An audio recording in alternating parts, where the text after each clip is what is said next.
Ancient origins, सदियों से सरकते हुए। स्नेक्स ये वो क्रीचर्स हैं जो मिस्ट्री से भरे हुए हैं। इन्हें देख के हुमेदर भी लगता है और फैसिनेशन भी होता है।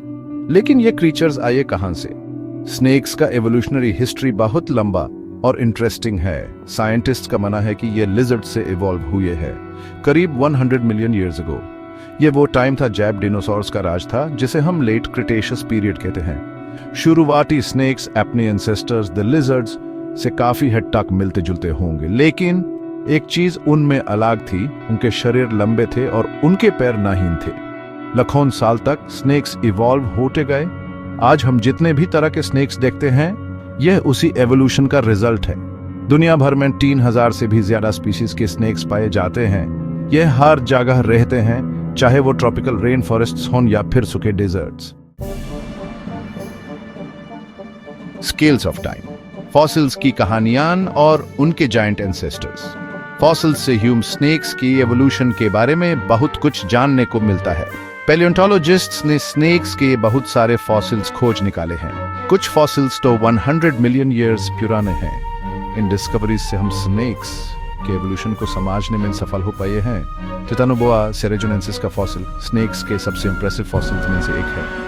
ये जायंट स्नेक करीब 60 मिलियन ईयर्स पहले जिंदा था। इसकी लंबाई 42 फीट तक होती थी और यह एकतों से भी ज्यादा वजन का होता था। टिटानोबोआ इस बात का सबूत है कि स्नेक्स अपने एवोल्यूशनरी हिस्ट्री में कितने जायंट और डाइवर्स रहे हैं। टिटानोबोआ और दूसरे एंशिएंट स्नेक्स की खोज ने स्नेक्स के बारे में हमारी सोच को बदलकर रख दिया है। ये क्रीचर्स इस बात का प्रमाण हैं कि स्नेक्स कितने अडेप्टेबल और रेसिलिएंट होते हैं। सर्पेंट सिंबल्स भगवान से लेकर रक्षक तक, स्नेक्स 1000 सालों से इंसानों को अपनी ओर खींचते रहे हैं। अलग अलग कल्चर्स की मिथ्स, लेजेंड्स और रिलीजियस बिलीफ्स में स्नेक्स का जिक्र मिलता है। प्राचीन इजिप्ट में कोबरा को रॉयल्टी और डिविनिटी का पावरफुल सिंबल माना जाता था। उनका मानना था कि सर्पेंट गॉड वज्जिट हारों की रक्षा करता है और गुड फॉर्चून लाता है। हिंदुइज्म में सर्पेंट गॉड शिवा को अक्सर स्नेक्स से सजा हुआ दिखाया जाता है। ये मृत्यु और पुनर्जन्म के चक्र को रिप्रेजेंट करते हैं। स्नेक्स का जिक्र ग्रीक मिथोलॉजी में भी मिलता है। कहा जाता है कि मॉन्स्टर सर्पेंट टाइफोन सभी मॉन्स्टर्स का बाप था। हीलिंग के देवता एस्क्लेपियस एक ऐसा स्टाफ रखते थे जिसके चरों और एक सर्पेंट लिपटाता था। आज भी यह मेडिसिन का सिंबल है। Section 4, a body built to move, एक शिकारी की एनाटॉमी। स्नेक्स की एनाटॉमी बहुत ही यूनिक और स्पेशलाइज्ड होती है। इनका शरीर स्टेल्थ, कंस्ट्रिक्शन और वीनम के लिए बिल्कुल परफेक्ट होता है। किसी भी स्नेक की सबसे स्ट्राइकिंग फीचर यह होती है कि उसके पैर नहीं होते। स्नेक्स बिना पैरों के ही अपने आप को आसानी से मूव करने के लिए इवॉल्व हुए हैं। उनके शरीर स्केल्स से ढके होते हैं जो उन्हें सुरक्षा प्रदान करते हैं और मूवमेंट में मदद करते हैं। स्नेक्स के जबड़े बहुत फ्लेक्सिबल होते हैं जिसे वो अपने सिर से कहीं ज्यादा बड़े शिकार को भी निगल सकते हैं। कुछ स्पीसीज जैसे कि पिथॉन्स और बोआस कंस्ट्रिक्टर्स होते हैं। ये अपने पावरफुल शरीर का यूज करके अपने शिकार को दबाकर मार देते हैं। दूसरे स्नेक्स जैसे कि कोबरास और वाइपर्स वेनमस होते हैं।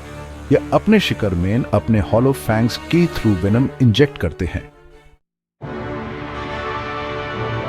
Section 5, from desert sands to ocean depths, snakes की दुनिया। स्नेक्स बहुत ही अडेप्टेबल क्रीचर्स हैं। यह दुनिया भर में अलग अलग हैबिटाट्स में पाए जाते हैं। डेजर्ट्स और ग्रासलैंड्स से लेकर फॉरेस्ट्स और वेटलैंड्स तक स्नेक्स हर तरह के एनवायरनमेंट्स में खुद को ढाल लेते हैं। कुछ स्पीसीज जैसे कि rattle snakes arid desert environments में रहने के लिए अडेप्ट होते हैं। पानी की कमी से बचने के लिए इनके स्केल्स बहुत मोटे होते हैं। दूसरी तरफ एनाकोंडास जैसी स्पीसीज एक्वाटिक होती हैं। इनका शरीर स्ट्रीमलाइंड होता है और इनके नॉस्ट्रल्स पानी के अंदर बैंड हो जाते हैं। सी स्नेक्स एक और फैसिनेटिंग ग्रुप हैं जिन्होंने खुद को समुद्र में रहने के लिए अडॉप्ट कर लिया है। इनकी टेल्स फ्लैटेंड होती हैं जिससे ये आसानी से तैर सकते हैं। सी स्नेक्स का वेनम सबसे ज्यादा पावरफुल होता है। Section 6, a future for snakes conservation और कोएग्जिस्टेंस। स्नेक्स अपने इकोसिस्टम्स में बहुत इंपॉर्टेंट रोल निभाते हैं। ये रोडेंट्स की पॉपुलेशन को कंट्रोल करने में मदद करते हैं और बड़े एनिमल्स के लिए शिकार का काम करते हैं। लेकिन दुनिया भर में स्नेक्स की बहुत सी स्पीशीज को खतरा है। इनमें हैबिटेट लॉस, क्लाइमेट चेंज और ह्यूमंस द्वारा शिकार करना शामिल है। यह बहुत इंपॉर्टेंट है कि हम इन फैसिनेटिंग क्रीचर्स को बचाने के लिए काम करें। स्नेक्स के बारे में जानकारी और उनके प्रति सम्मान बढ़ाने के लिए एजुकेशन बहुत जरूरी है। मीट्स को दूर करके और स्नेक्स के साथ रिस्पॉन्सिबल एनकाउंटर्स को प्रमोट करके हम इन इंपॉर्टेंट रेप्टाइल्स को बचाने में मदद कर सकते हैं। स्नेक्स नेचुरल वर्ल्ड का एक इंपॉर्टेंट हिस्सा है। हेल्थी इकोसिस्टम्स को मेंटेन करने के लिए इनका कंजर्वेशन बहुत जरूरी है।